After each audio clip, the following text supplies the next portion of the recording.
I did like a lot of striking with my kids when they were younger too. And like my son got into a fight and with like some grown men. And how old?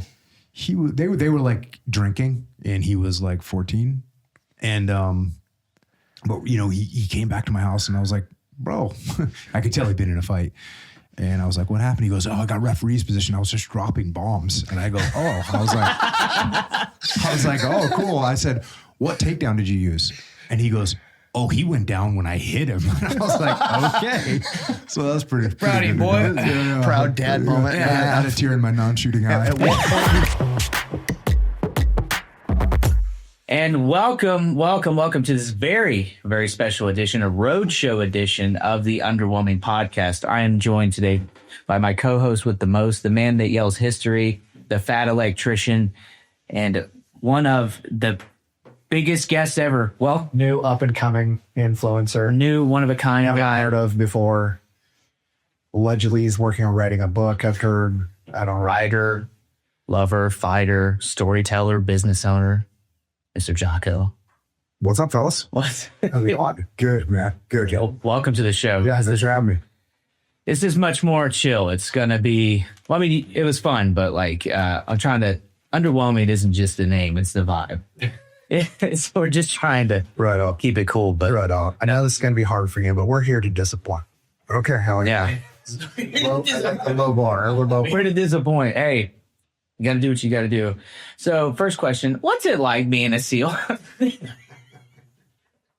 No, we have some questions and stuff for you. Some of it's going to be on the after show on Pepperbox, but bro, thank you so much for having us out and on the podcast. It's one of the greatest honors I've ever had. And like, I truly appreciate being able you're someone I've looked up to for so many years, and like you crawled and walked so we could run. Like that's just a fact. Running's a strong word, but yeah, definitely forward motion of some kind. We're at least doing a ranger shuffle. Yes, dead man shuffle. Yeah.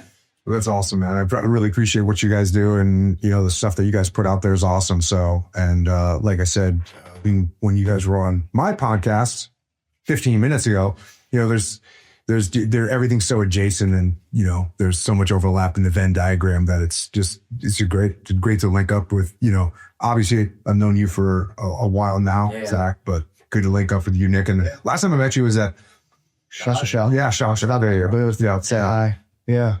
that was the first time I met you. Yeah, I know. I was 50-50 on whether or not you'd remember me. I was like, I mean, what are the odds Jocko wouldn't remember a 5'10" white guy covered in tattoos and a camouflage hat SHOT Show? didn't meet too many guys like that. Didn't meet 10,000 people that looked the exact same. Yeah. We always say that like our friendship group is like on a wheel, and we're all just a few degrees separate. Like this one, you had born in California, raised in Iowa, the land on Nick. Me, you had born in Memphis, lives in Nashville. Like, so like, it's just things like that. Yeah. But no, I just want to talk a little bit about you for anyone who doesn't know, but where does Jocko hail from originally? Where? I grew up in New England. New England. Yep. What's it like up there? It's awesome. I grew up on a dirt road in a small town, and yeah, you know, I was running around playing Army like most kids were, you know, burning cork and making my face, you know, blackening my face with camouflage and running around the woods, wanted to be some kind of commando. And then at some point I realized you could get that for an actual job and they'll pay you money. And yeah. What mom and dad do for work? Both school teachers.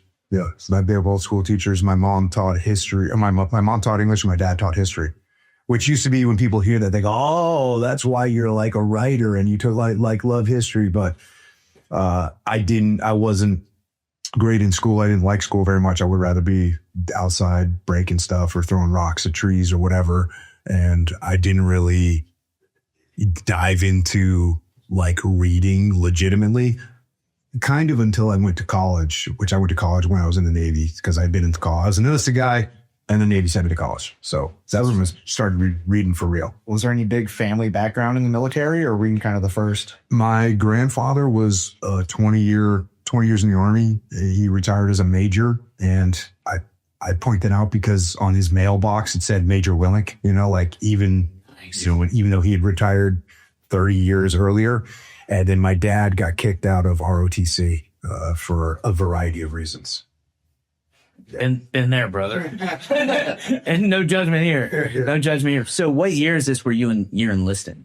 I enlisted in I left for boot camp in 1990. Okay. I think I guessed it is. So this is one thing I like to ask. The guys that, because I never really sit down in a conversation with guys that kind of joined pre GWAT. Mm-hmm. What was your level of knowledge going into the military? Like, what were you expecting? What did you get? Like, because obviously I grew up, I got to watch Making the Cut. I had these movies, I had a pretty good idea somewhat of like what a Navy SEAL was. Did you have any inkling of what a Navy SEAL was or anything like that? Or how'd you get there? There was a video that they had. It was called Be Someone Special. And you can look at it on YouTube. And it's the cheesiest, worst video. It has like a fake explosion in the whole 9 yards. But that's what I saw. That's what they showed. I know Kruger showed it to you. Yeah. Like, hey, this could be a you. No, I was like, hey, I want to be a SEAL. And he had that video and showed it to me. And I was like, okay, yeah, that's what I want to do. But here's probably the best example I can give you of this. When I was getting ready for buds, I would do pull-up workouts and I would do like 4 sets of max pull-ups.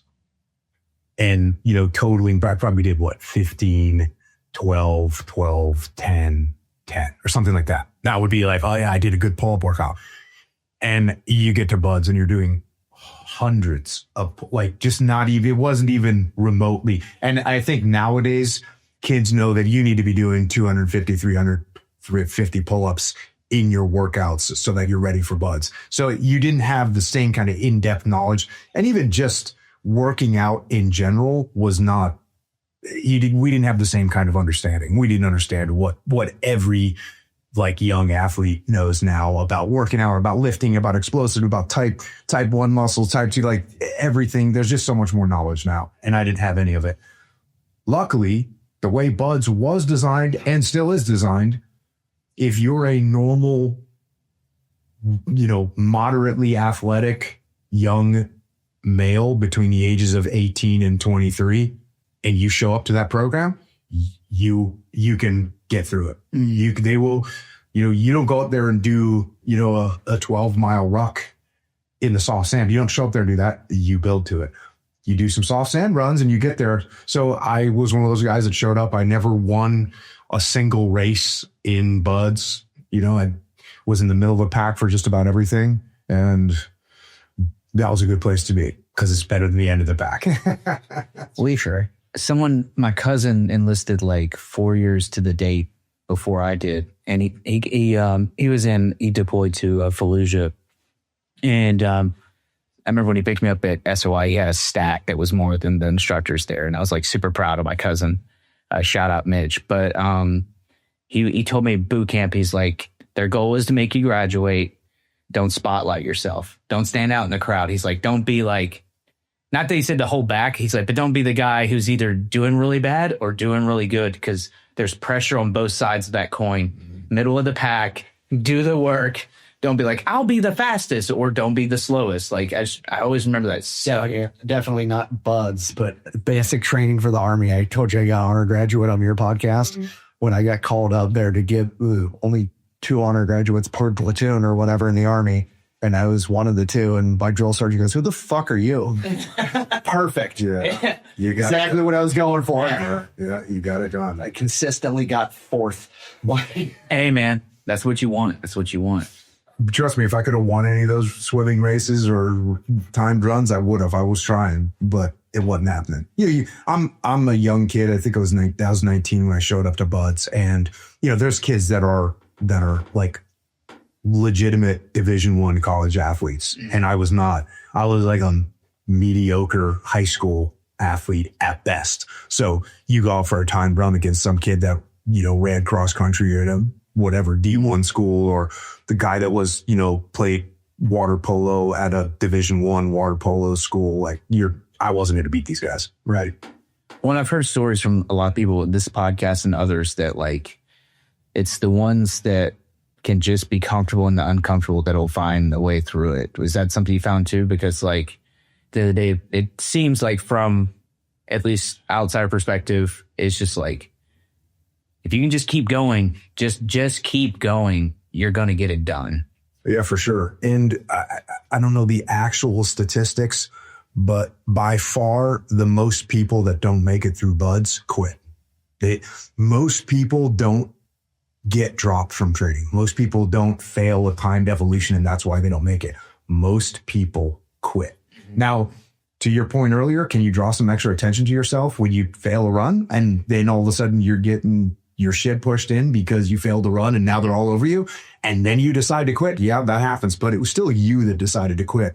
But performance roles happen pretty regularly, meaning you fail in evolution, so they send you back one class, which is like 6 weeks. So if you fail to run by 24 seconds and then you failed another run by 16 seconds, you get rolled back, and 6 weeks later, you're going to crush that run because you got to train.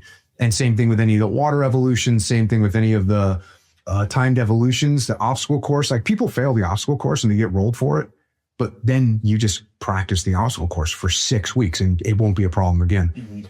But most people that don't make it, to your point, not because they didn't have the physical capability, but because they didn't have the mental wherewithal to keep going. Are there any moments that stick out where you were like, probably should have paid attention in high school? What was this was not in the recruiter video moment for you?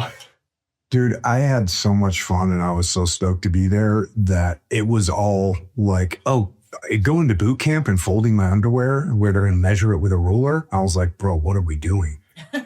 But, you know, for the Navy, which for the most part, what you're training people for is very important industrial jobs, meaning I'm repairing an aircraft, you know, I'm repairing the weapon system on a ship. Like, these are really important attention to detail jobs. So you need to train people to pay attention to detail. And so when you're going through boot camp, you're getting a lot of that because that's what the big Navy is all about. Those are industrial, very important jobs. And blue collar jobs, you know, I always think the Navy, if you want to be a diesel mechanic, man, go in the Navy. You want to be an electrician, go in the Navy. You want to be work on nuclear reactors, go in the Navy. Like, any of those trades, the Navy is a great place to go. But if you don't want to do one of those jobs and you want to be a commando, it might not be the best place to go, because if you don't make it through the SEAL program, you're going to end up being one of those jobs, which again, like, people in the Navy, they love working on whatever. They love that job. But generally speaking, someone that wants to be a SEAL, generally speaking, doesn't also want to be a machinist mate down in the engine room. And that's why, you know, a lot of guys, when they look at going in the Army Special Forces or the Army Rangers, like, hey, if you don't make it through Special Forces Q course, you can still be a rifleman or a machine gunner in an infantry platoon, which is still in the same, you know, genre of being a commando, and maybe you go back and get another crack at it. Whereas if you don't make it through SEAL training and now you're a machinist mate in down below decks on a Navy ship, it's a totally different world. So you got to be careful what you sign up. Never really put that together. That is like an interesting gamble type thing that's unique to the Navy. It's not a good gamble, right? It's not a good gamble, and it's a problematic for a lot of people that you know, it's always weird, but 100% of the people that show up to SEAL training, 100% of them think they're going to make it. Yeah. Do you think that? What did you pick? What was your MOS that you picked? Ray Newman. Ray Newman? Yeah. Like, so that was what you would have done had you not made it through buds? I don't know if I never really thought that far ahead of it. When it wasn't an option. Oh, I know it wasn't an option for you, but like, we had a bunch of corpsmen. Oh, okay. Who, like, popular things that guys picked when they were going to buds was either Master at Arms or corpsman, and that was their backup. Those are probably the best two things to pick, because if you don't make it, you can go fleet marine with corpsman. And the Master at Arms job is not a bad job, because you're going to be doing security, oftentimes land-based, you know. And it's rough. You know, shipboard life for somebody that doesn't want to be on board a ship is not fun. And I did 3 shipboard deployments as a SEAL, respect to the regular Navy and what they do every day. We go out on a ship as SEALs and like, you don't have a regular job. Yeah. You don't work until it's time to work. And so the rest of the time you're just kind of floating around. Those guys are working, 12-hour shifts, 12 hours on, 12 hours off, or whatever they're doing on their particular ship. Yeah. Yeah. Do you think it would, I guess, what would your thoughts be if there was like an option for, the BUDS candidates where if you did wash out of BUDS, you had the opportunity to go be in the Marines and infantry? Like, is that a good compromise or is it just not possible with? Yeah, but I think the Navy brings a lot of people in for the SEAL program and they fill a lot of billets. And I don't think they would give them up to the Marine Corps. Yeah, that makes sense. I mean, those are the best corpsmen we had because they really wanted to be in because they really wanted to do it. They didn't have a single problem running towards chaos. No. And I like that. And someone would like, one of them I know, he went on to move on to like snipers, which is like a higher level of like infantry corpsman. Yeah. And I think he wound up in MARSOC actually. Yeah. And there's, you could be a total stud and not make it through SEAL training. Yeah. It's like, it doesn't make you a bad person. And sometimes, you do get medical roles. You get people that just, they're not comfortable in the water. You get people that get injured. I mean, it happens. It's a real big gamble, to join the Navy, to try and go through SEAL training. It just is a very, very big gamble. Yeah, and I don't know if it's the other branches, but the Army, there is an absurd amount of combat medics that are colorblind. Oh, because they can't get in. Because you can't get infantry or combat MLS if you're red, green, colorblind. And the only job that you can get where you might be able to be in the infantry is to be a combat medic. Zip cell, combat medic, hoping to get attached to the infantry. And what a bunch of studs, dude. It's like amazing that's what a young man looks at the world and just wants to go to combat. Yeah. And okay, this is the only way I can make it happen. Oh, man. Respect. It's crazy. Time to pivot. Time to pivot. So you get done with BUDS, right? And then you move to the pipeline. That's like, 2 years altogether? 3 years? Before you get to a team? The way it is now, when I got done with BUDS, the way it was then, I got done with BUDS, went to airborne school in Fort Benning, Georgia with the Army, and then went to SEAL Team 1. So real. Yep. You didn't have your trident yet. You weren't a SEAL.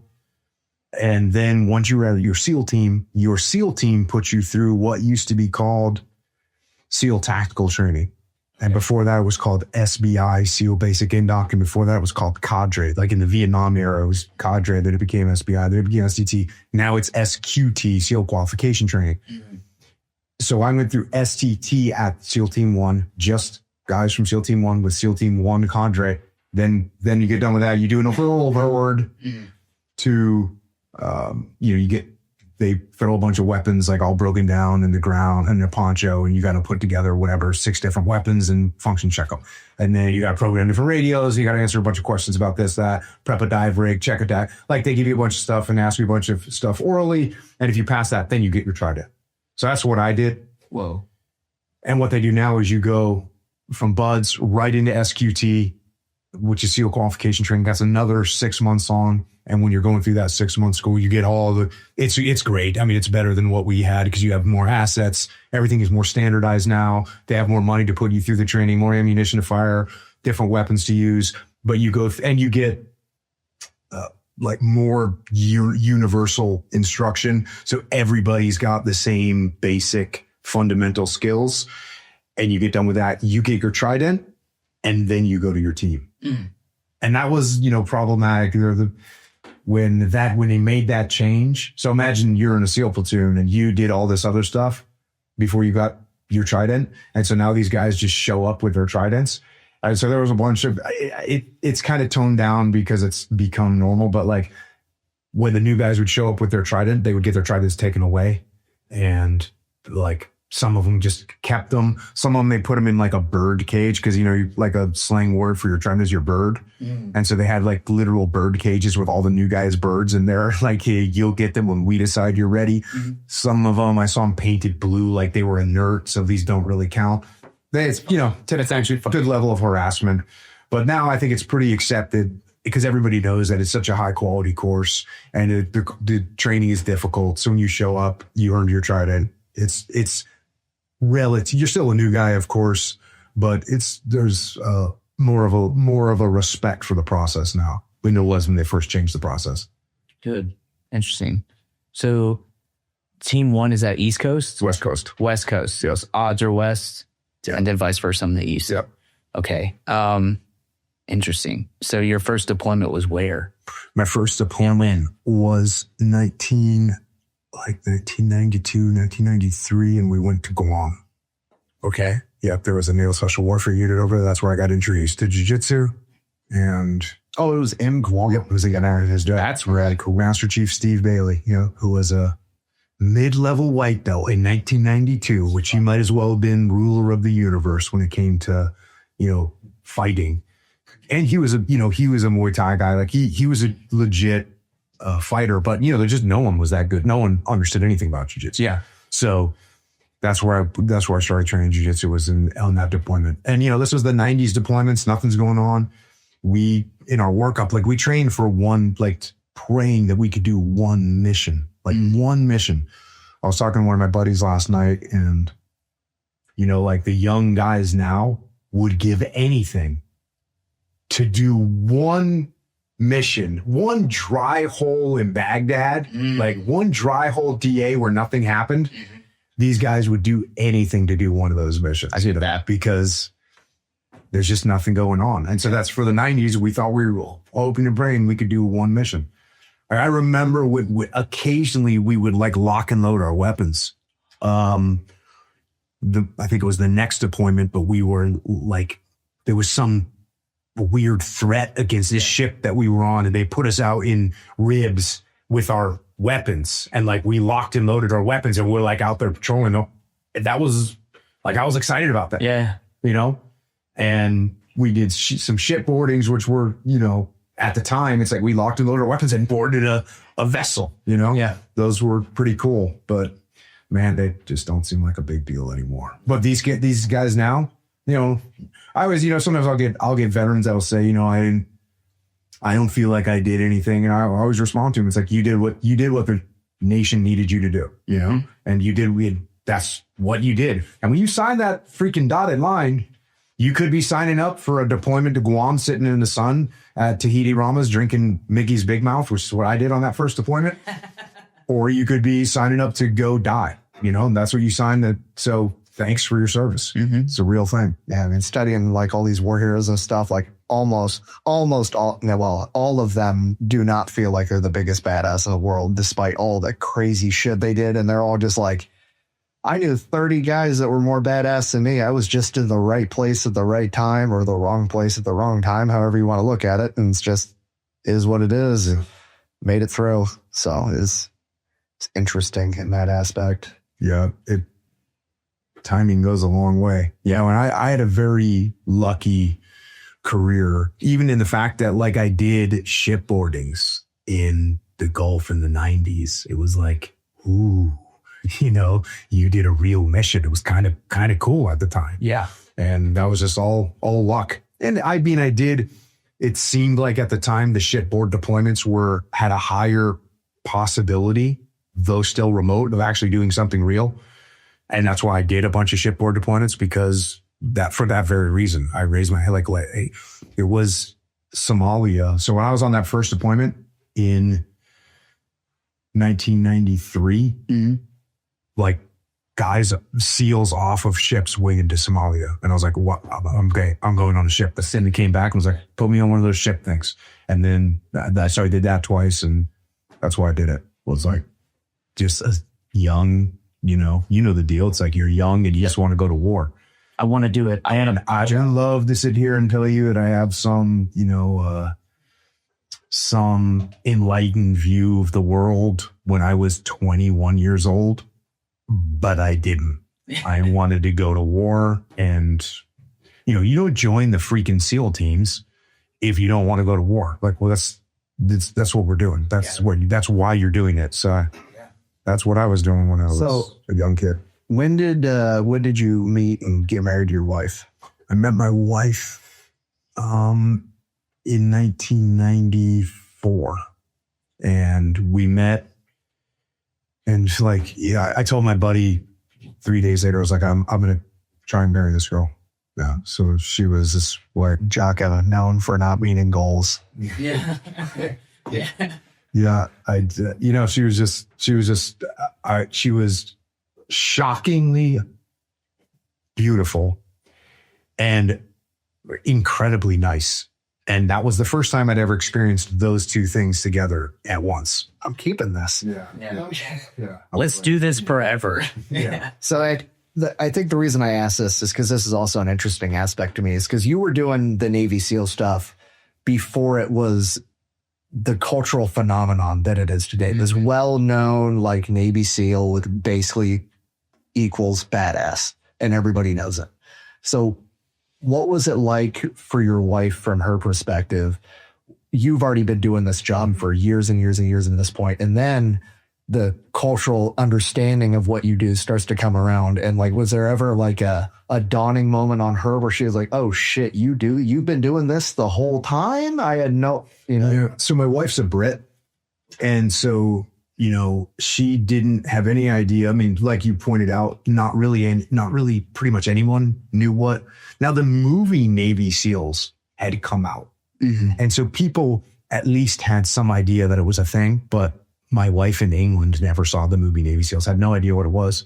And she just, she never really has been too concerned with what I did for a job, and so she knew that I was in the Navy. She knew what that meant. Like, okay, this guy's in the Navy. And so I was going to be gone and I was going to travel and that's what I was going to do. But she pretty quickly met a bunch of the guys in that platoon, SEAL Team 1. Alpha Platoon, get some. And so she met those guys. Like, okay, I can see what, I'm dealing with here. Yeah. And then, we had a long distance relationship for a few years. And then she, when we were going to get married at the San Diego courthouse, we're driving from Coronado where we lived and we're driving over the Coronado Bay Bridge. And as we're driving over, I said, hey, being a frogman is not just what I do, it's who I am, and I'm not going to change. So if you don't want to do this, meaning if you don't want to get married right now, I totally get it. And she was just like, I know who you are. Keep driving. So she knew that the platoon came first, she knew that. And she knew that the teams came first. And I mean, I made that very clear, not just by words, but also by like actions. Like when I will come home from work, whenever work is done and not a minute before, and I will be at work when there's work to be done. And that's the way it is. And if one of my platoon mates calls me up at 2:00 in the afternoon or 2:00 in the morning and says we're doing something, I am going. And that's what's happening. And she, I think part of it, as a British person, as a British woman, she grew up in England and her dad worked and her dad would like on the way home from work, stop at the pub. And that's what you're doing. And like, that's the way it was. So that's the way it was for my wife. And she was just a very smart, independent, cool girl that didn't need me to be like, providing her with emotional, inflation all day long. Like she'd be like, oh, you're going on a trip? Cool. I'll see when you get back. And she would, she got a job, doing this, and she did that and worked on stuff and made friends and carried on. Yeah. That's sick. Very lucky. That's sick. Very lucky. By this time, had you started to transition? You did green to gold, right? MESEP? I don't know what you called it then. The program that I did was called the Seaman Apple program. And it was, I got picked up for that in 1997 and I left for OCS in 1998. Okay. It was really, for that program, it was started by Admiral Borda, who killed himself after one of my heroes, Colonel David Hackworth, wrote an article about him saying that he has a V on his Navy Commendation Medal that he does not warrant. And Admiral Borda killed himself.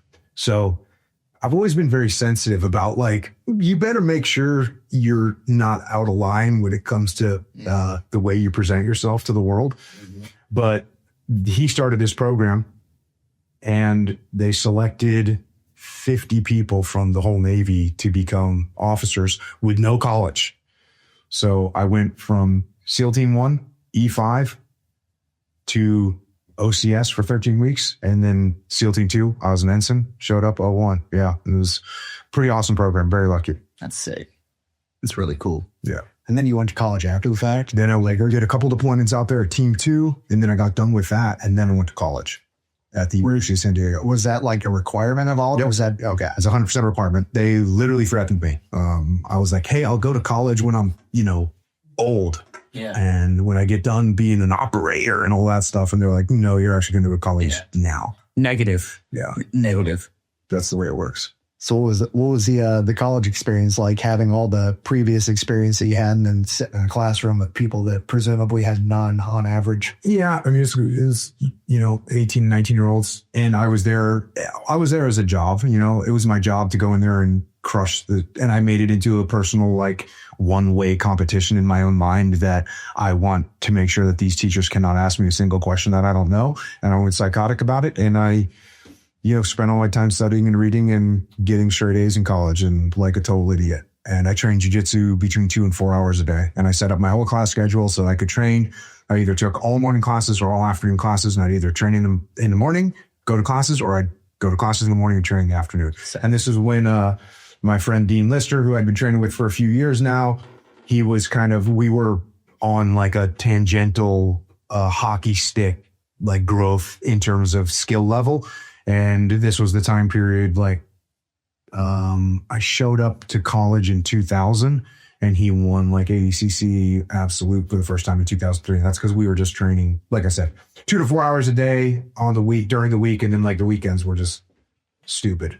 That was wild. Like, I've never heard the Dean Lister thing before. So it's just because I've had the jiu-jitsu background too. And you're like, oh yeah, his main training partners. And you buried the hook on that one. He had like rattled off some random stuff. And you're like, yeah, his name was Dean Lister. It's like, oh shit. Yeah. One of the biggest legends in jiu-jitsu. You're just casual training partners with him in college. There was nothing casual about our training. We were very not casual training partners. It was awesome, man.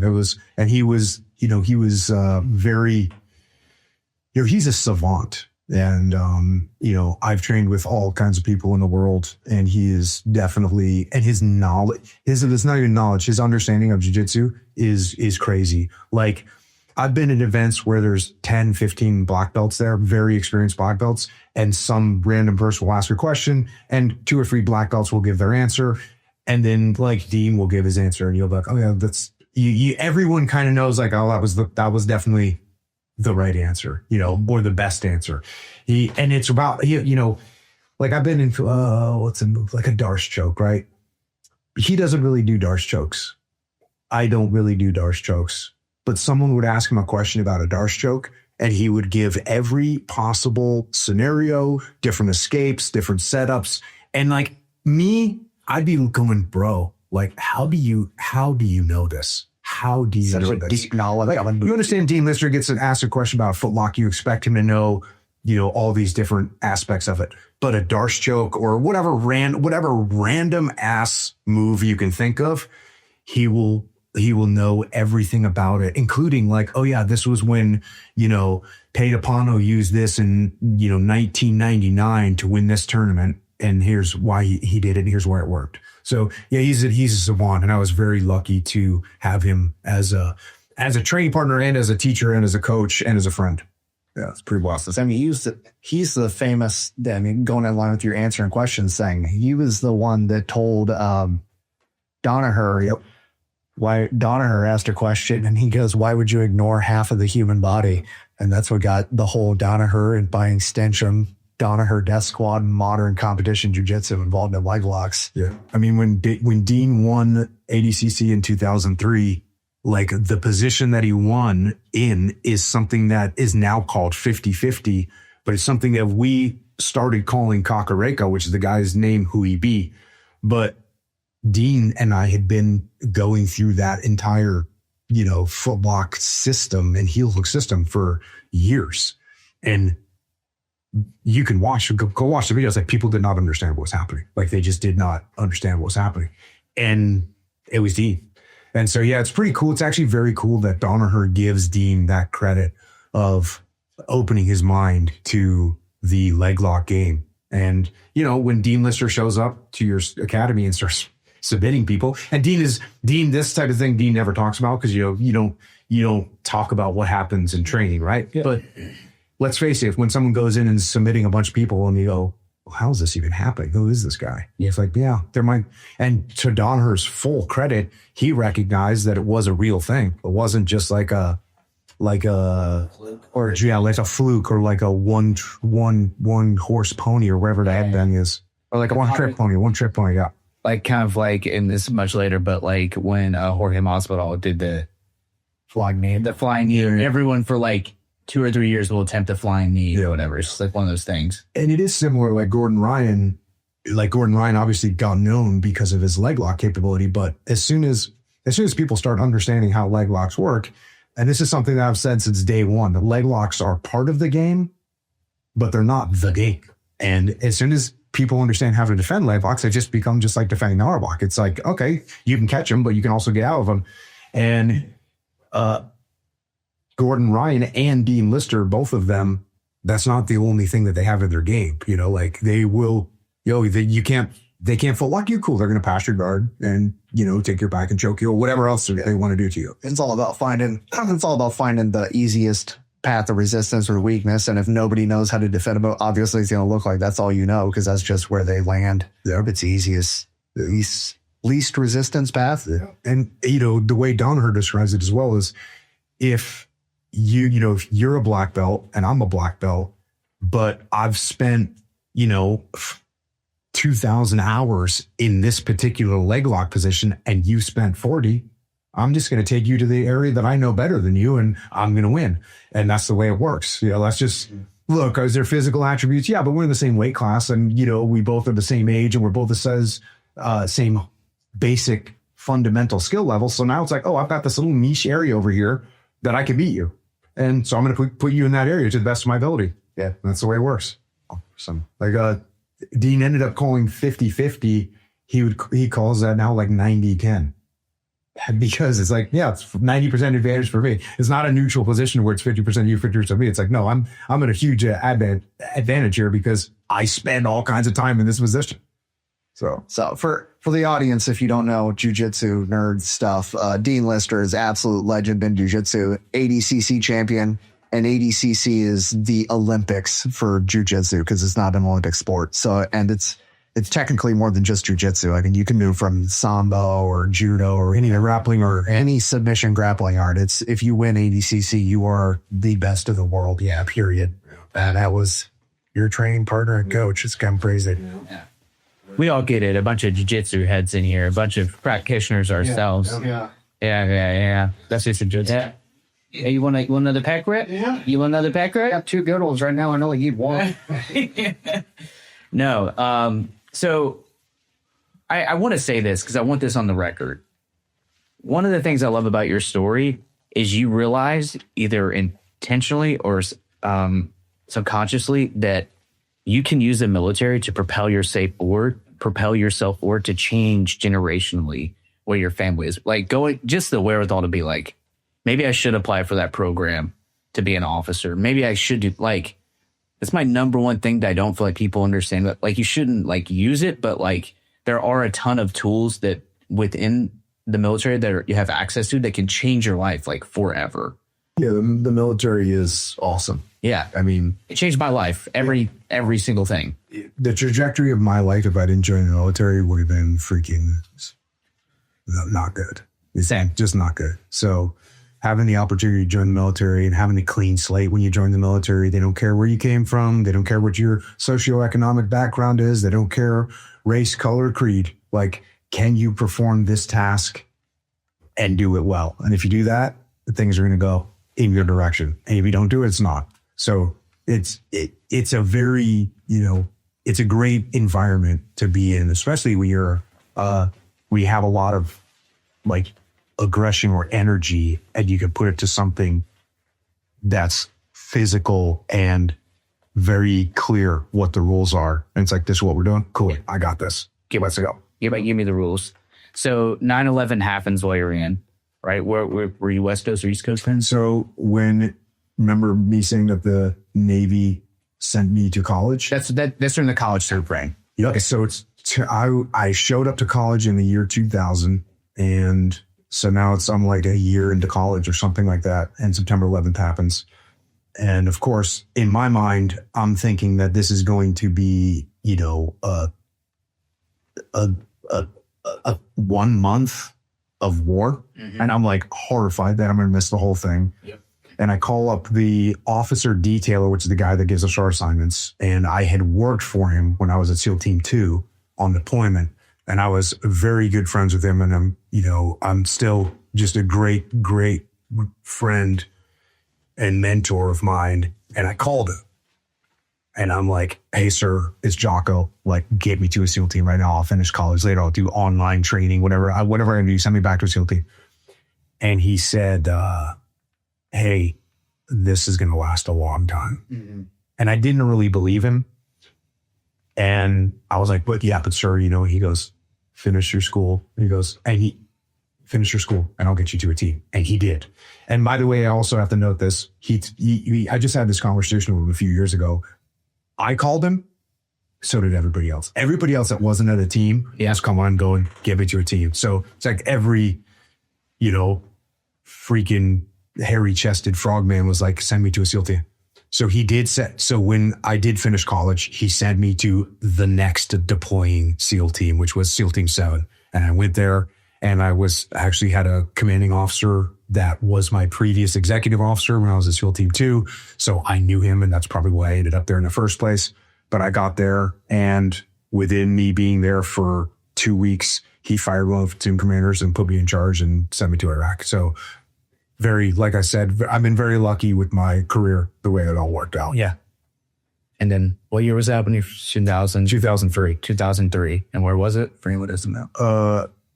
Where we went on deployment? Yeah. Baghdad. Went to Baghdad. Yep. You already had one kid at this point in time, young? So at this point I had 3 kids. Yeah. So I had one kid when I was at Team 2 and then I had 2 more kids while I was going to college because, it's like you're more free time every night. You're home every night and you're making kids. So it sounds like Dean Lister did take it hard. No problem. Yeah. He's asked for his life. Yeah.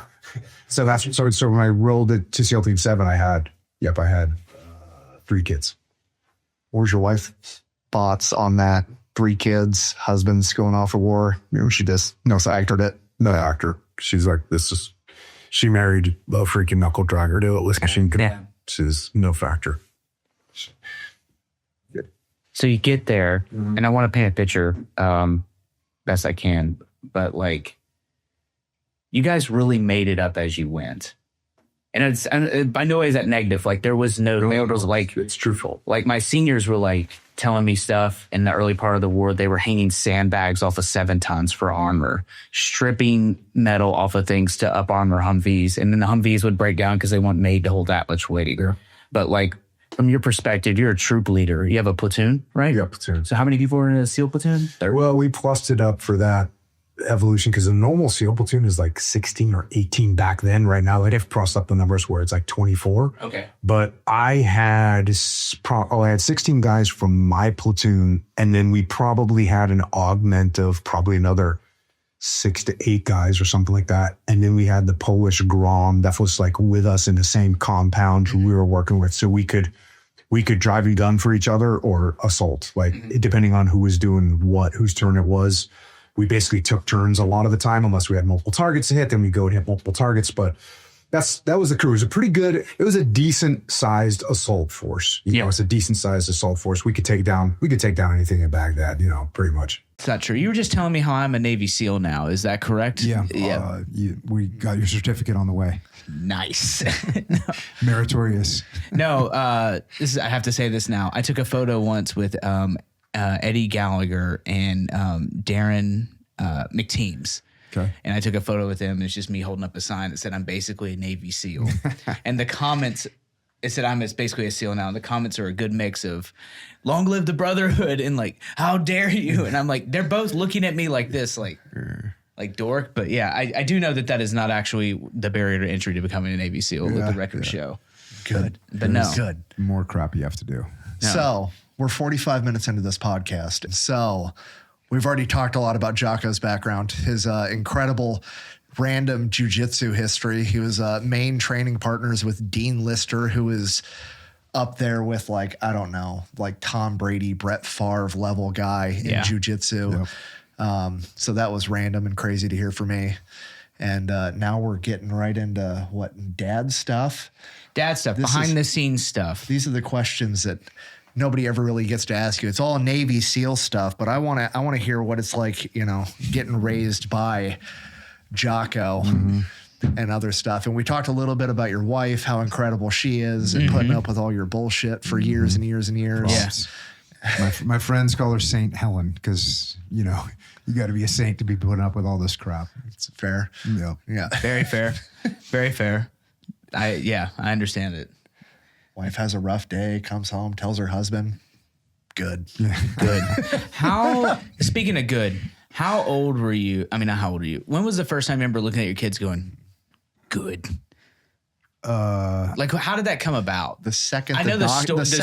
The story is how it came about. The story is how it came about. The story about. on the video that Echo put together is how it came about. Yeah. Like, literally, it was I can say his name now. At the time, I couldn't say it. Okay. But it was my friend Seth Stone, who since was died in a parachute accident. But he was the one that was like, you know, came into my office to tell me about something. He's like, I already know what you're going to say.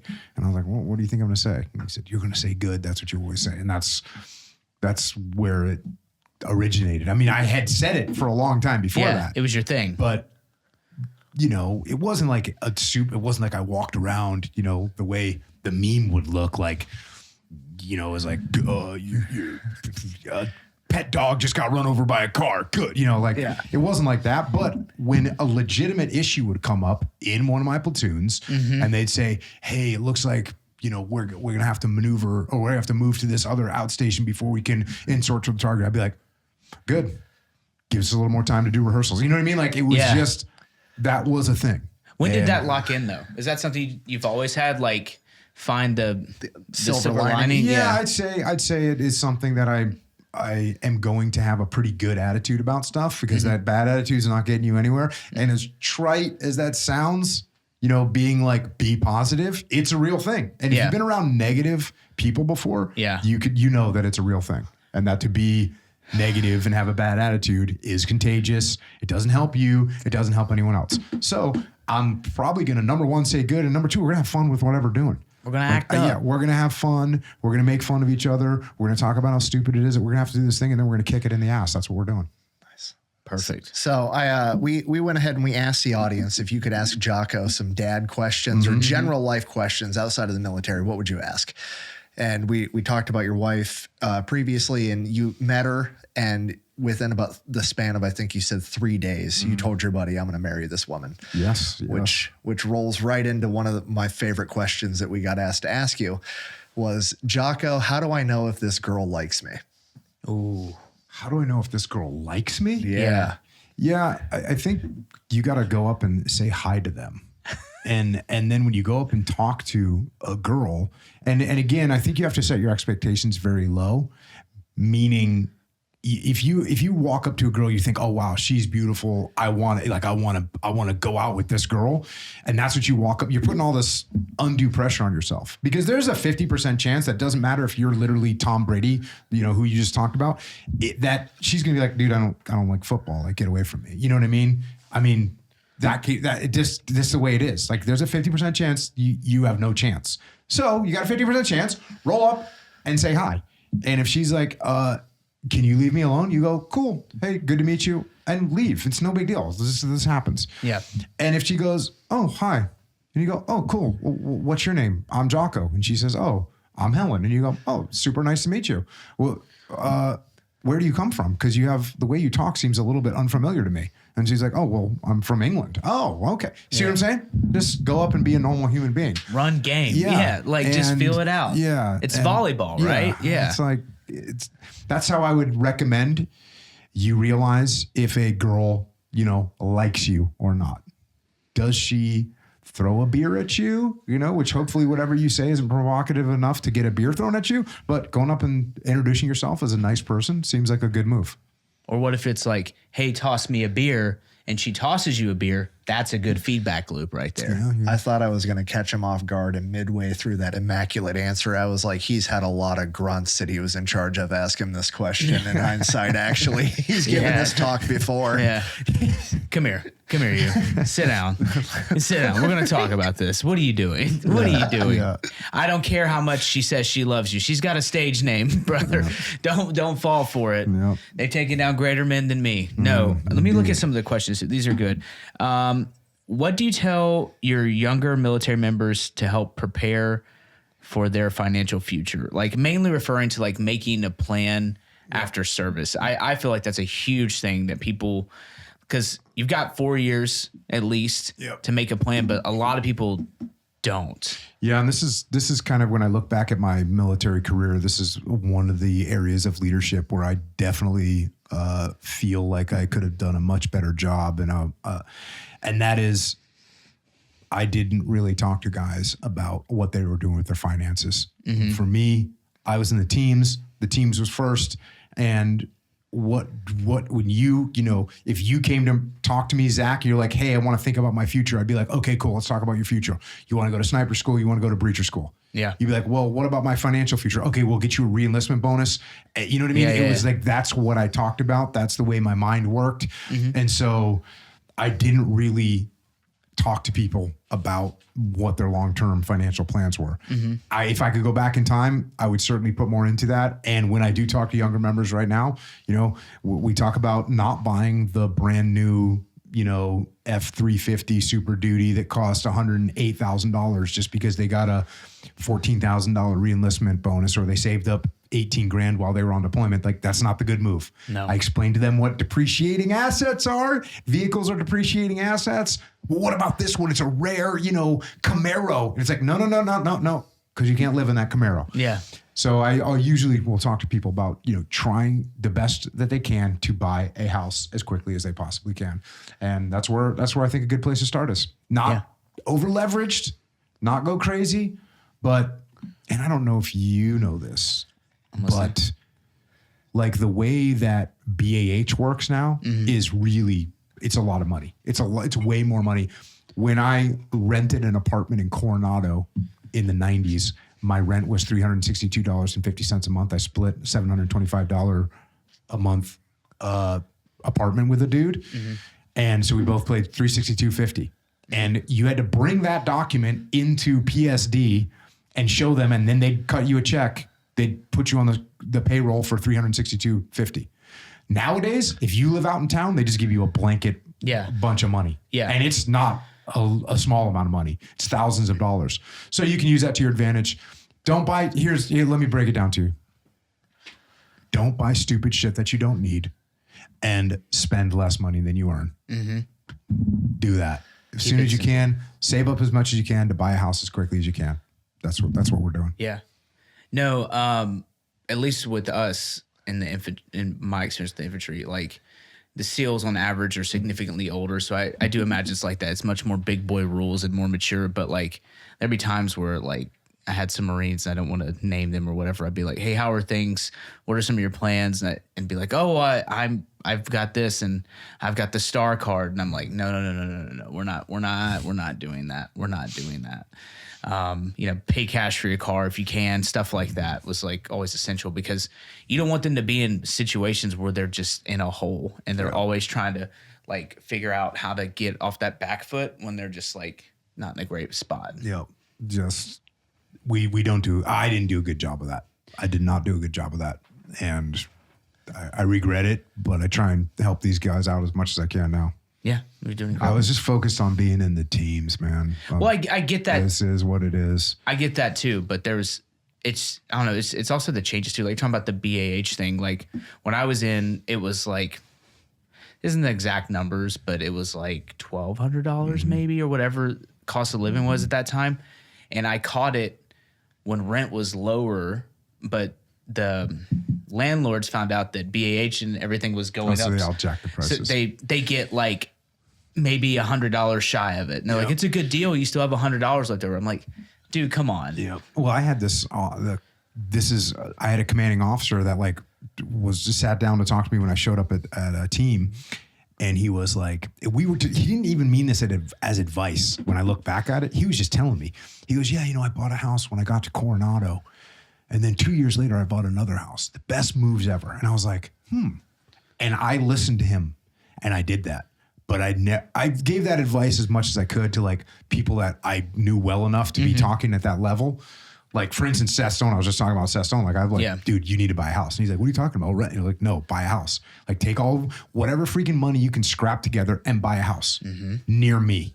And he was like, yeah. He goes, I can't afford that. I'm like, yes, you can. Figured it out. Bought a house near me. You know what I mean? Like, when I was close enough with someone to get them, like, to talk to them through that stuff, I would. But it definitely wasn't front of my mind. Yeah.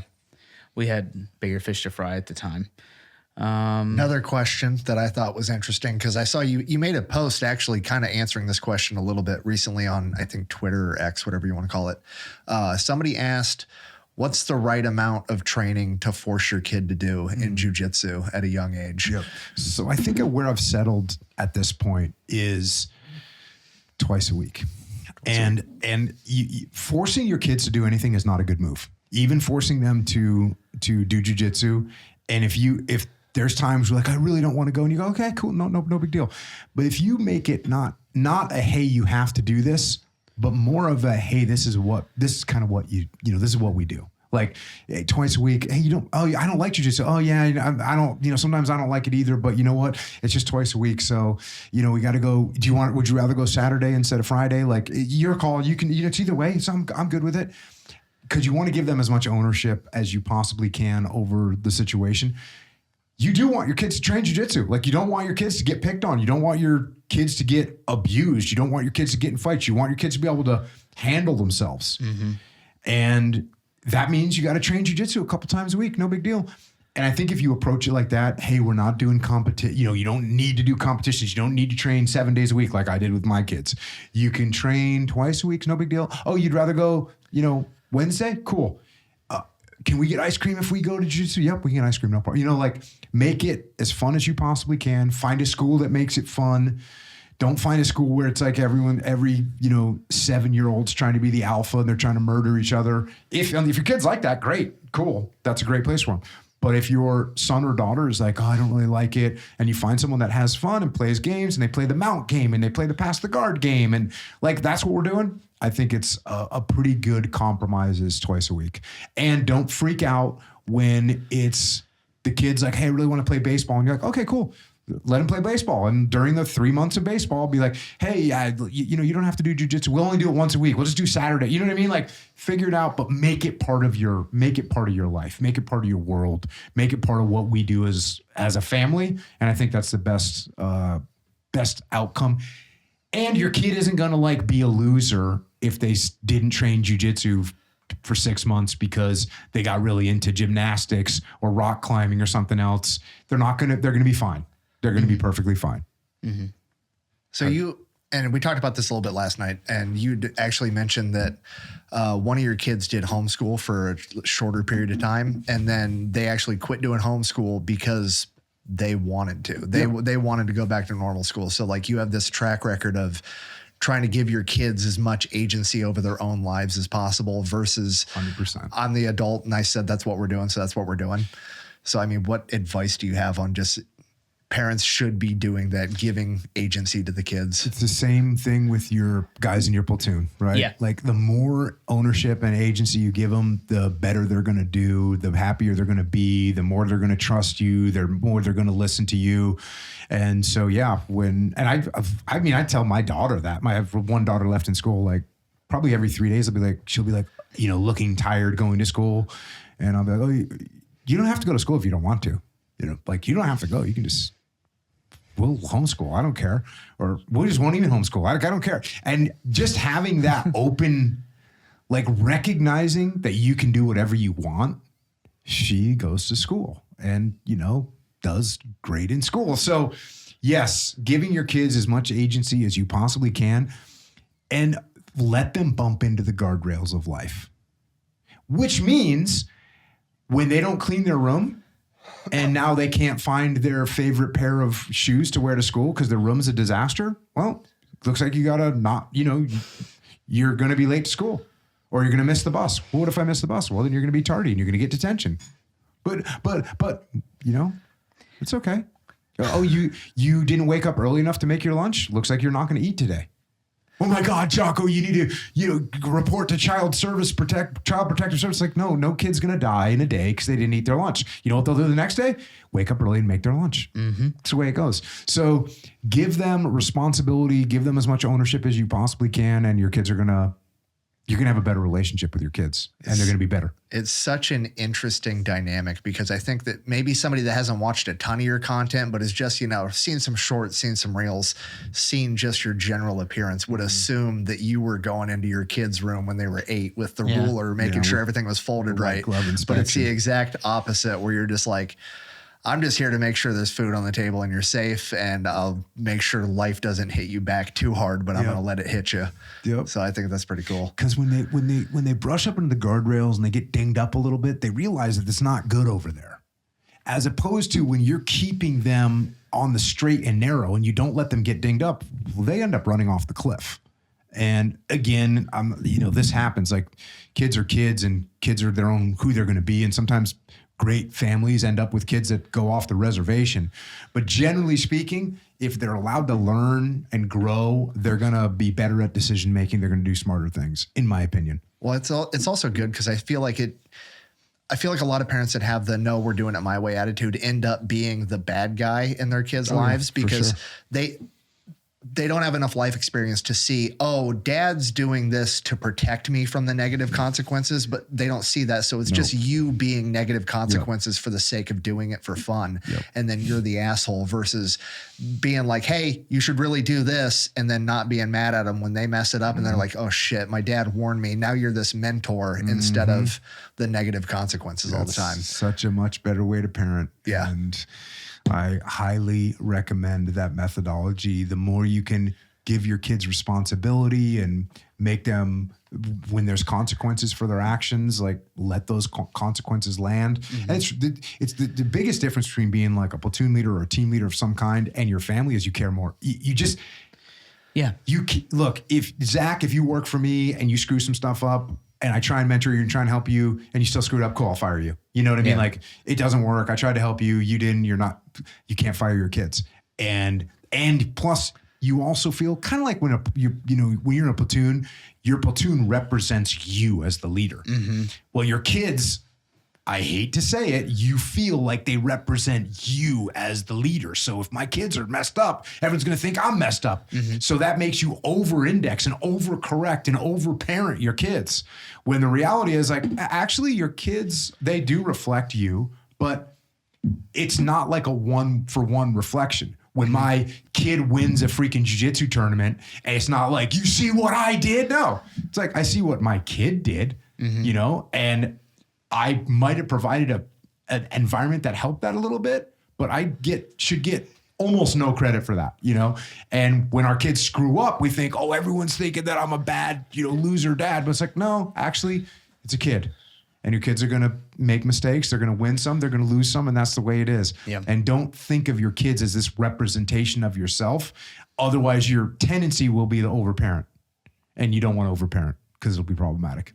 It's something we've been doing lately with my daughters is they're both in high school. So we've been slowly letting them make mistakes, hit the guardrails. And it's something me and my wife go back and forth because like they're my girls, they're my babies. I've literally fought wars to be with them as you have with your children and stuff and all the things you do as a parent. But I'm always like, this is the best place to mess up.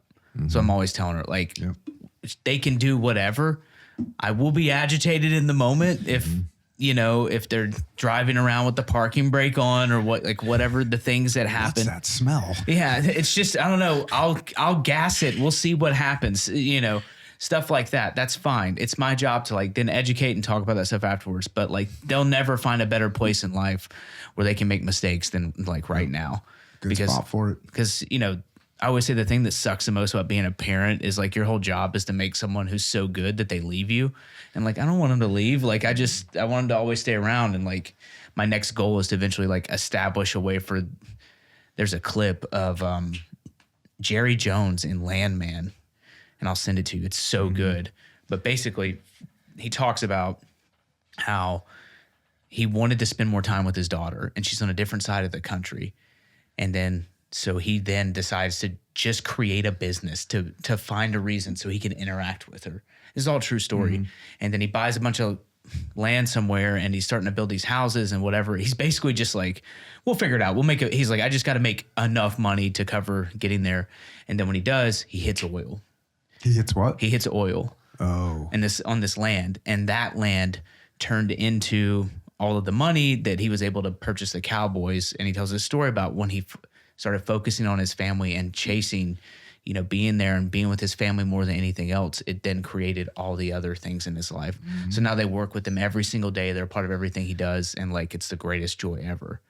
Dude, that's like I think my favorite business video I've done breaking down a business was Arizona Tea. Yeah. The CEO of Arizona Tea, Don Voltaggio, just like was running malt liquor in like a bad part of New Jersey, ends up starting this tea company. But like now he owns his tea company outright, and his two right-hand guys are both his sons, and he gets to have lunch with them every day. And it's like, that's the coolest part. That's like, the dream. Dude's a billionaire, and all he cares about is having lunch with his sons every day while they run his company. I was like, that's fucking sweet. It's awesome. Sounds awesome to me. No. I have a question, another one that came up. What has been your interaction with the VA? Please be honest. That was the way the question came in. The VA has been good to me. And yeah, I've had a couple, the way the VA, cause I live in San Diego. So Balboa Naval Medical Center is there, and I can go there. And the times that I've had to go, to the hospital, I've gone there and they've taken care of me. Yeah. I do not go to the doctor or to the hospital a lot. Like, no way, for very, real? very rarely. Like, I went very few times in the past 15 years, like probably less than 3. So my interaction's been good, because when I've had like a major ear infection, because my ears are kind of messed up from surfing and being in the teams. So like, I go down there and they look at it and they're like, yep, you got a major ear infection. I'm like, well, that's why I told you. And they're like, yep, here's with the medicine, put it in your ear. Cool. Thank you. So the VA has been pretty good to me, but I also don't have like a long list of problems or anything like that. Yeah. I also will in a good say- spot. Like the West Coast has really good VAs. Texas usually has a bunch of them, places like that. I will say I have contacted the VA to help friends. And I've had, I think they've done a decent job. Like I had a friend that I was feeling very nervous about what they were doing. And the only thing that kind of sucked was I called for my, like, what is that expression? Like, I'm asking for a friend. I was literally asking for a friend, and they put me through the whole self-harm cycle, which took, an hour, to the point where I almost was like, I'm hanging up. But I stuck with it, and eventually I got like a health and welfare thing for a friend of mine. So, they came through in the end. But then I've used that. I've also used charities as well. I don't think I've used charities. Mighty Oaks, my friend is at Mighty Oaks Foundation, and I've called them a few times for a couple friends that were really having a hard time. And they were also, like very open and helpful and very cool. So I don't have a huge amount of experience with the VA, to be quite frank with you. I kind of honestly figured that. Yeah. Yeah. I feel like you would only walk in if you're like, my knees are gone. Yeah. Yeah. It's pretty gnarly if I'm going to the hospital. Did your kids get jobs in high school? It depends on what you mean by a job, because Were they doing like, I don't know. they didn't get jobs in the external, they didn't go work at the 7-Eleven or the everyone around San Diego or around my kids' high school works at Chick-fil-A. Perfect. Yeah. So, but they didn't go to work at Chick-fil-A. They would earn money by performance of duties in the household. Performance of duties. Yeah. And sometimes that meant wrestling, sometimes that meant, other various things, but they had, another thing that like kept them in the box of like, what everything is a privilege when you live in a house. You know, when you live in a house, food's privilege, the phone is a privilege, the mattress on your bed is a privilege, like all those things, the clothing that you wear is a privilege. And as soon as they recognize that that was a point of leverage, like every single one of those things I just said and more is all a point of leverage, and none of it is required to be given to you. It's like, you know what? We think we'll just kind of keep in the zone here. Yeah. And they were pretty good about that. But, my kids were all, like straight A students and, student athletes and all that kind of stuff. So they were good kids. I feel like there's a good story here about them realizing what the zone was. Yeah, occasionally they'd step outside the lanes a little bit and a little bit too far, we'll say. And there would be disciplinary actions from time to time. This is one of those ones. So my son, when he was pretty young, he did what he was very young. And this is one of those ones where I look back, it's like too much, it's like too much. But when you look back, you're like, well, was it right? Because he turned out kind of cool. Or was it like, did he turn out kind of cool in spite or despite me? But here's like one time he did something and I took like one of the toys from his room and I brought it outside and I had like a little 4-pound mallet. And I was like, yep, see, when you behave that way, then I have to do this. And I smashed this toy. And then I took another toy and I put it into what I called the staging area, which was... It was on deck. Yeah, it was on deck. Like, this is the next toy. Next time, you do whatever it was, this is what, this is going to happen again. And people will be, oh my God, I can't believe you did that. But here's the cool thing. You know how many toys I smashed? One toy. And it was like, oh, okay. So toys are a privilege. Got it. But he was pretty young when that went down. But yeah, it's I never really like yelled at my kids. I never spanked my kids. I, would shun my kids, which was, according to my kids, was worse. They would rather have just been spanked. Like, instead of me just like not talking to them, which again, I don't recommend. This is just me being a young parent. Hindsight. Yeah. Hindsight's 2020. But I think the most important thing about kids is having a good relationship with your kids. So now you have to break down what a relationship is. And what a relationship is trust, listen, respect, influence, and care. Having a relationship isn't, hey kid, oh, you want to drink beers with your friend tonight? I'll go to the store and buy them for you so I can be your buddy. That's not a relationship. No. Trust, listen, respect, influence, and care. That's what you want to have a relationship with anybody. But with your kids, what does that look like? You want your kids to listen to you, you have to listen to them. You want your kids to trust you, you have to put trust in them. You want your kids to treat you with respect, you have to treat them with respect. You want to have influence over your kid, you need to allow your kids to influence you. And these are really hard things to do because we all know without question, like accurately, I know what is best for my kid. I know it. And I'm 100% right. And it's undeniable and indisputable. And you know the best for your kid and you know the best for your kid. You know it. And if you take that 100% knowledge and you impose it on your kids, you will hurt your relationship because you're not listening to what they have to say. When they say, I don't feel like doing a jiu-jitsu, and you go, well, shut up, you do it anyways, you're hurting your relationship. If you go, hey, okay, cool. What do you want to do? You want to do something else instead? Mm-hmm. Well, what do you want to do? Well, I like gymnastics, or I like boxing, or I like basketball. Okay, let's do that thing. But to impose it on your kids, you're going to hurt that relationship. And when you hurt that relationship, you have less influence over them. So that means they don't look at you and go, but I kind of want to be like my dad. Instead, they're going, I don't want to be like my dad. So when you say your kid, hey, you need to do jiu-jitsu, and say, I don't really want to do it. Say, okay, cool. Okay, well, I'm going to do jiu-jitsu. And then you come home and you say, you want to play baseball? Cool, let's go throw the ball. And I don't really like baseball, but you want to play, let's do it. Or you want to go fishing? Cool, I don't really like fishing, but let's go fishing. Or you want whatever it is you want to do, you influence me. You influence me. And when you allow yourself to be influenced, other people open their minds to be influenced as well. So thinking about that, it's really hard with your kids. Why should I have to listen to my kid? I'm freaking 40 years old. I shouldn't have to listen to them. Listen to them. Mm-hmm. When your kid wants to listen to this dumbest music that you've ever heard in your life, and you're like, that stuff is trash. Instead you go, oh, what is that you're listening to? Who is that? Who's that artist? Where are they from? Mm-hmm. What's going on with that? That's weird. it's kind of weird that they actually sing about that. Seems a little bit inappropriate, doesn't it? Yeah, ha, ha, ha.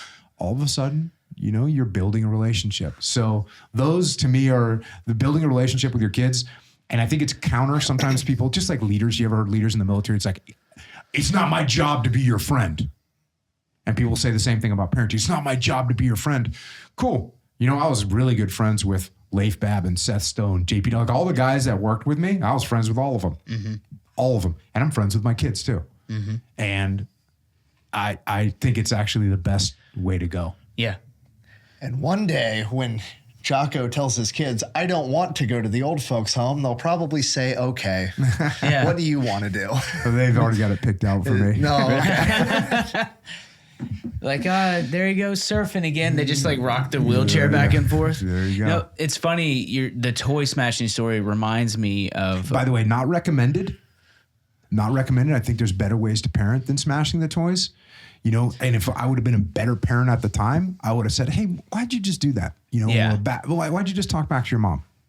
Be like, well, you know, she was being mean to me. Well, how many times, what do you think it's like to be mom? What do you think it's like to be mom who was up all night with your little brother or your little sister or whatever? Like, don't you think that's hard for her? Yeah. Don't you think your mom woke up before you were going to school and she was putting all your lunches together? Don't you think that was nice of her? Do you think she, you know what I mean? Like having that conversation and not accusing them, but like, well, what do you think of that? Do you want me to get you up tomorrow before school when mom's making lunches and I'll let her sleep and you can get up and make all the lunches? How's that sound? You see what I'm saying? Like, just talking to your kids like they're humans is way better than smashing toys. Can you get to a point where you're smashing some toys?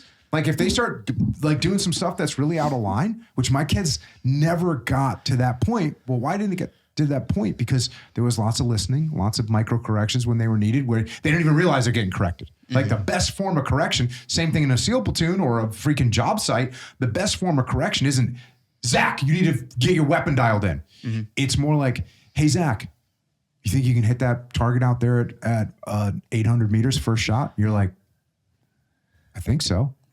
Cool. Let's try it. You know what I mean? Like then all of a sudden it's like you're trying to be proactively sighting in your weapon. You know, like that type of thing is way better than, hey, you better do what I told you to do.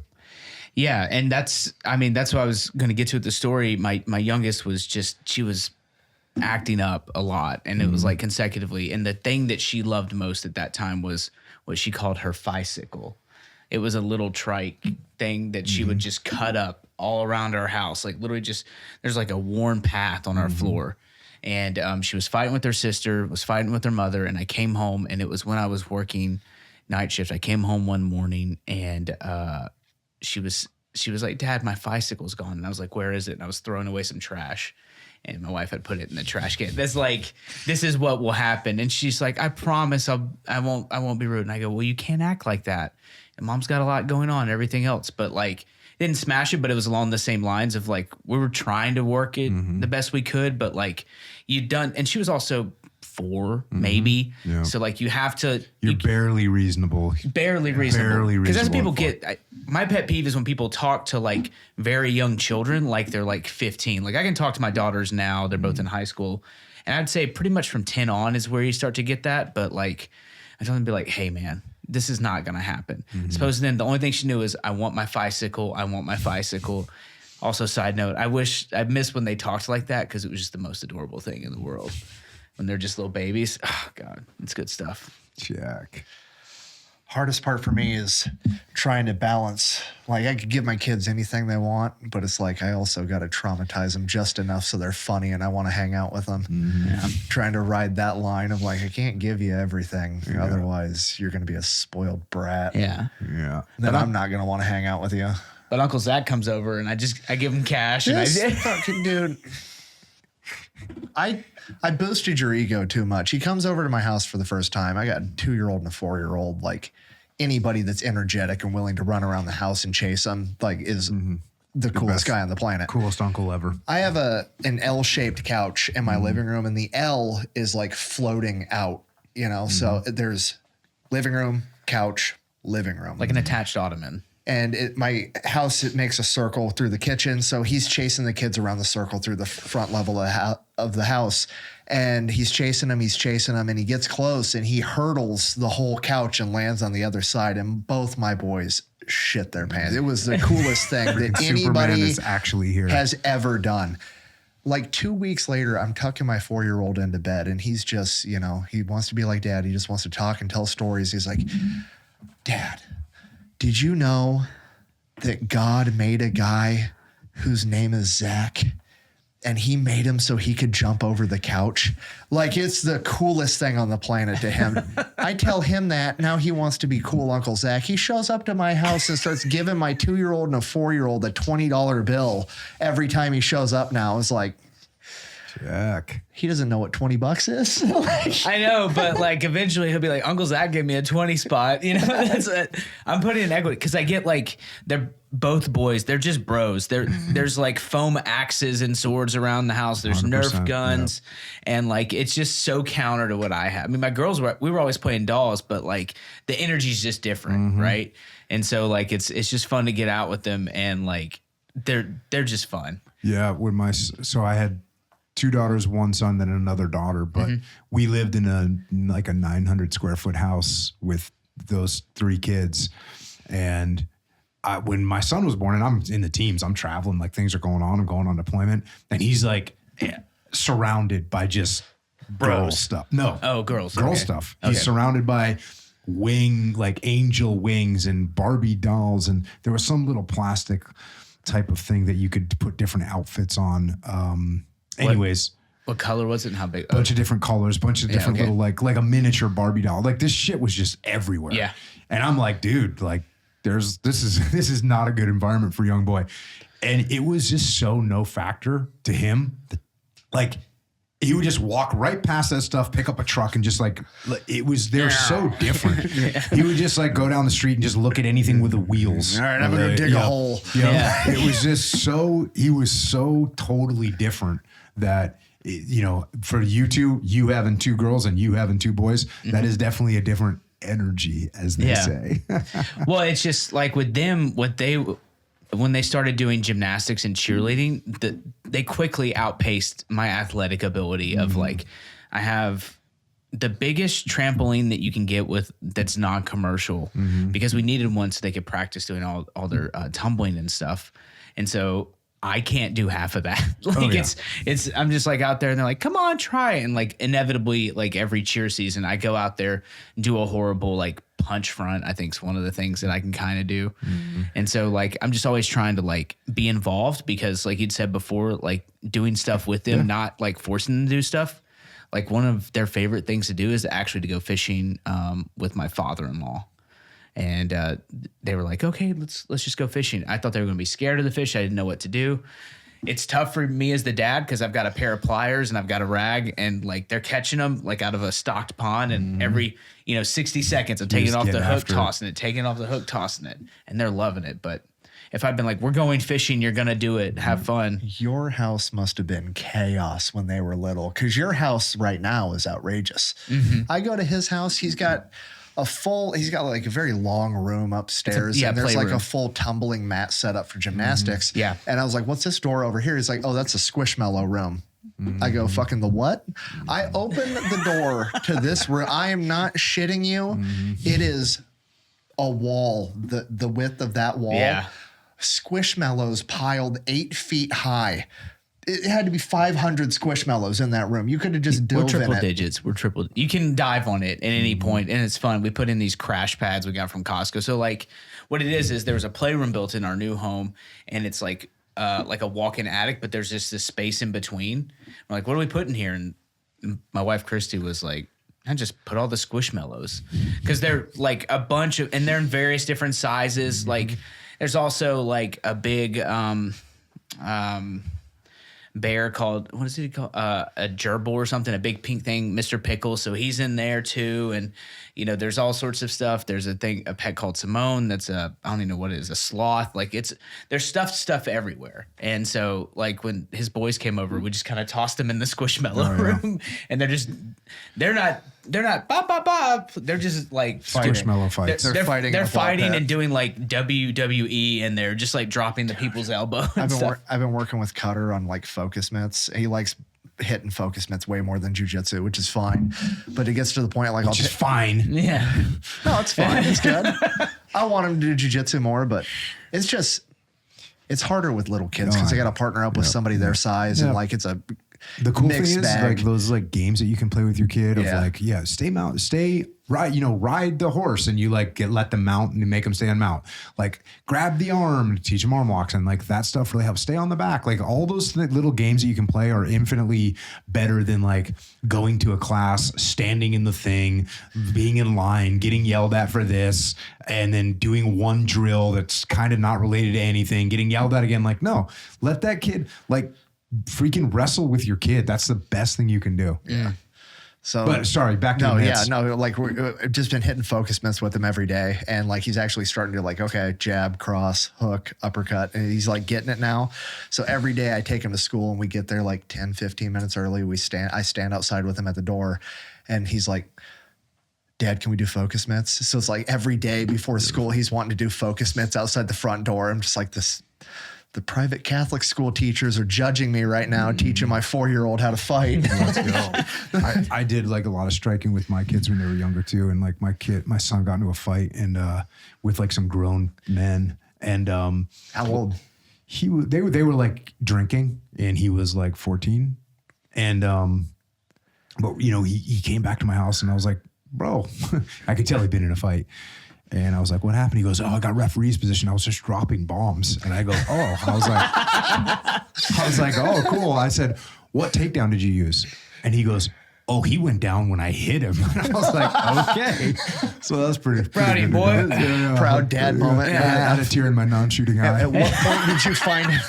At what point did you find out it was a grown man he was doing it against? Well, like a few minutes later, or I forget when, but he was, like, basically some guys were drinking and they got into a scrap with him and his buddies. And like, this is one of those situations where you're kind of just bummed if you're an adult because you don't realize that like there's kids in the world that have been doing jiu-jitsu and Muay Thai and boxing since they were like 5. And they're on the wrestling team and like they only weigh $170 or $175, but that when you're a little tipsy, drunk, and all of a sudden you're getting mouthy, it's just gonna suck. So, anyways, good times. That's awesome. This, my point in saying is like knowing how to throw like 1, 2, 3, and a couple Muay Thai kicks. If you teach them that stuff young, like those are skills they're gonna have forever, and they Goes a could come long in way. handy. It's like plot armor. Like it'll keep them safe no matter what. I told my 4-year-old. They came home. They were still going to daycare together at the time. You're gonna tell it? Yeah. Okay, it's great. He comes home from daycare, and he's like, "Oh, so and so hit Cash, the younger one, in the face, and he was crying. He had like a little mark on his face." And I was like, "Okay, cool. What did you do?" And he's like, "I told the daycare lady." And I go, "Cool. Next time you hit them back." And he's like, "Look," I go, "You're the bigger brother. You got to protect your younger brother. That's just how it goes. Like if one of you gets kicked out of daycare, you're both getting kicked out of daycare. You're both going to the same place. So you might as well make it worth it." Fast forward to the next morning, I drop my kid off at daycare, and my 4-year-old walks directly up to a girl that's his size and goes, "Lisa, my dad said if you hit my brother again, I have to punch you in the face." Whoops. That's the way it goes, man. These kids are in the game. That's for damn sure. He's such a sweet boy. I can just see him He doing is a it. sweetheart. He's He's just very like, polite about it too. I'm sorry. My dad said I gotta punch you. He's good at telling stories. He just needs to make sure he hits all the details moving forward. All the details moving forward. This is true. So we're gonna chop this one up and make sure it's on the Underwhelming show. Do you want to kick it over to the after show on Pepperbox?